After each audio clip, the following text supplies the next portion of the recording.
with the documentation included, and this time our project lead is very happy. Your code is accepted. In fact, she's so happy with it that she suggests to introduce the repository and unit of work for the other handlers in the codebase as well. You think that's a good idea, but you suggest a generic repository implementation in such a case, as you think that will improve reuse. That is true, so your suggestion is accepted. Back to the IDE. It's time to refactor. First, let's see what our pair programmer thinks about the suggestion to use a generic repository implementation. I'm going to select the thread in which we conversed with Copilot about all those repositories and units of work, because that includes a lot of context that can be useful for Copilot to come up with better suggestions. It's still in this drop-down list here, so let me select it. And there we go. All right. Let's ask if it would make sense to switch to a generic repository implementation. We currently only have 2 repository implementations, so I'm going to reference those. So that's for order repository and order line repository. Let's have a look at what Copilot suggests.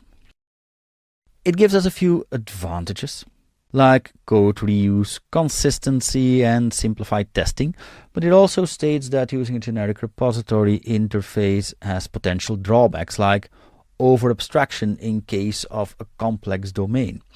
Our domain isn't that complex, so we don't have that issue.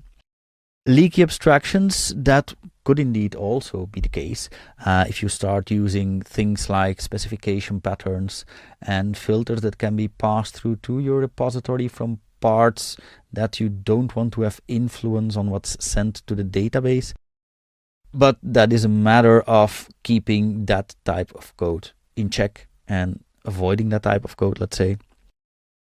And it also states potential performance concerns. In case you're not careful, you might end up with more data than you need.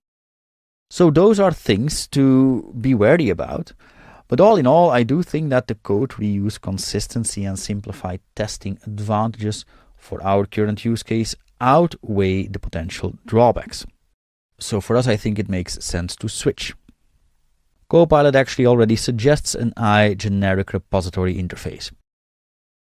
That could be useful, but I'm going to be a bit more specific here. I'm going to tell it that we want such an interface, but I'm going to state that I want one that can immediately be used to implement new versions for order repository and order line repository. So let's prompt. Create an generic repository of the interface. Replace order repository. So I'm referencing that one. And order line repository with implementations of that generic repository of the interface. That should save us a bunch of typing. Let's have a look. The suggested definition of the generic repository interface does look good. It contains the methods we also have on our repository, mostly. An implementation as a base class is provided. That makes sense as well. That means that our order repository and order line repository can derive from this base class. But I also see something in here that I don't like. I see context.saveChanges async. We don't want that. We have a unit of work that handles that. So let's ask it to remove that. And let's give it a bit more context by stating that unit of work is responsible for saving the changes in one transaction. And there we go. We now have a generic repository implementation without those save changes async calls. And if I scroll up again, we do also see that the order repository and order line repositories can be defined now as implementations of generic repository on type order and order line respectively. Copilot also mentioned that we should consider the registration and dependency injection of those types now. Alright, so that looks good. Let's accept these changes. So let me insert this in a new file. This is our generic repository. I do want to add the namespace. I want that to be the same namespace as the other repositories. So ordermanager.api.repositories. There we go. Let's save this. I want to save it in the repositories folder. So let's add the generic repository there.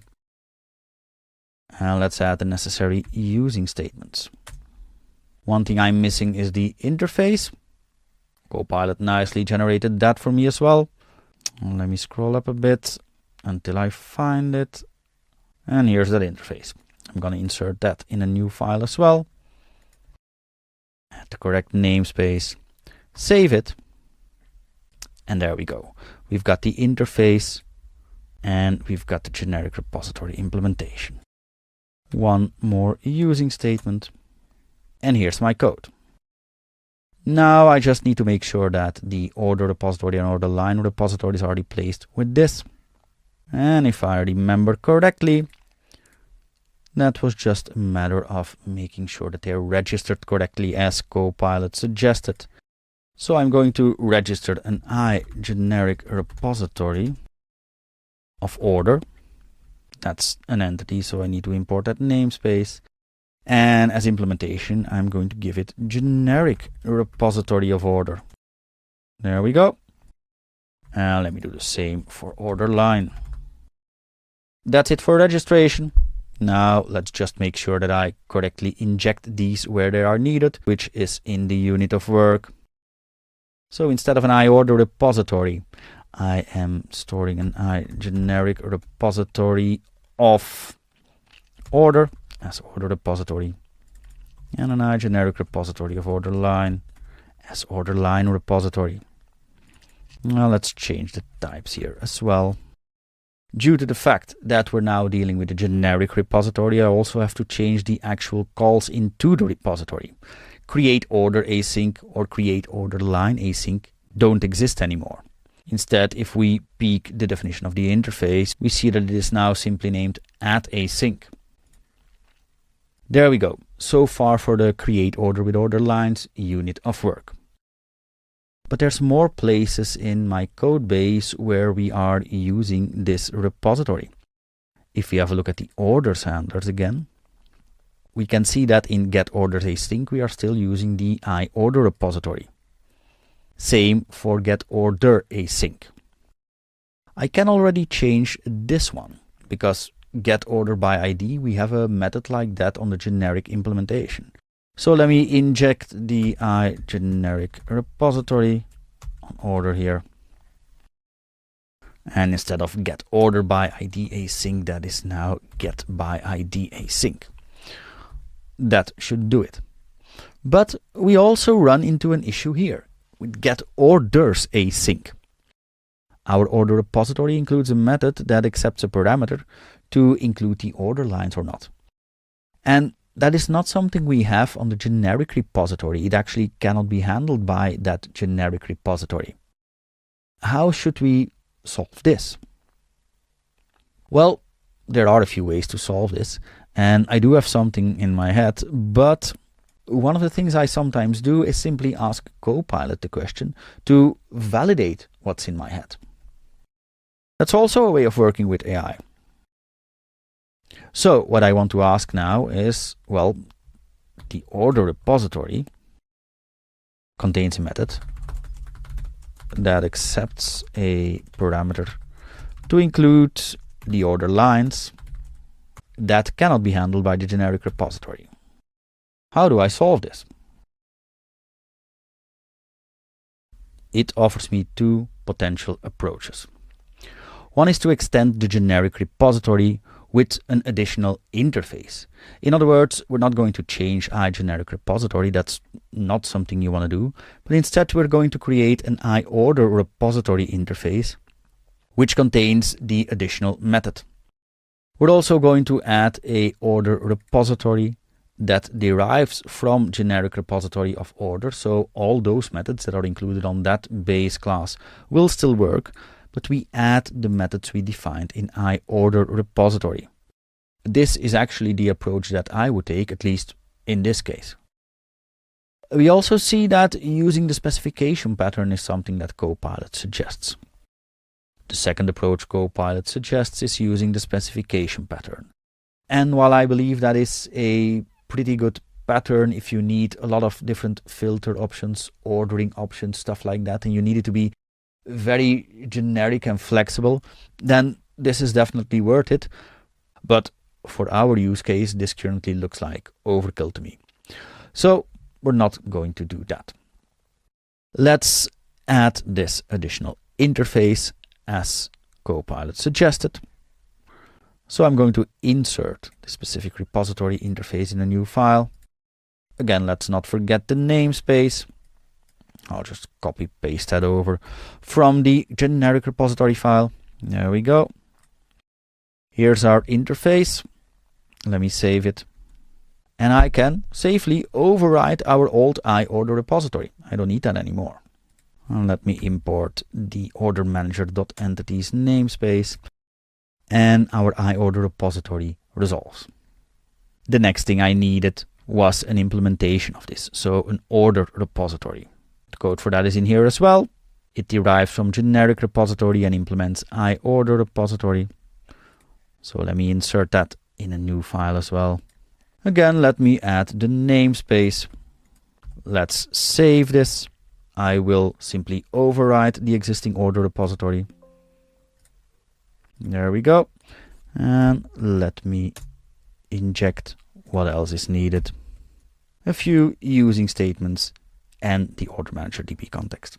And that should do it. All that's left now is ensuring that this order repository is now used again. So I open the program class and I register order repository as something that implements iOrder repository. This still means that the other parts of our code that don't rely on that method to get the orders with or without order lines can simply keep on injecting an iGeneric repository of order. It's only the parts of our code that require that specific additional method that need to inject the iOrder repository interface. Let's do that. We have one place in our code where we need that. That's in our orders handler. The code is still there from the previous demo and it resolves again. Let's give that a try. Let's first get the orders. That still works as expected. No order lines are included. And let's now get the orders including the order lines. And there we go. This works as expected as well. We've just switched to a generic repository implementation. And with that, the day is done. It's only 4 p.m., but you're so ahead of schedule that everyone agrees that you can just call it a day. With that, your day is done, and it's also time for the section summary.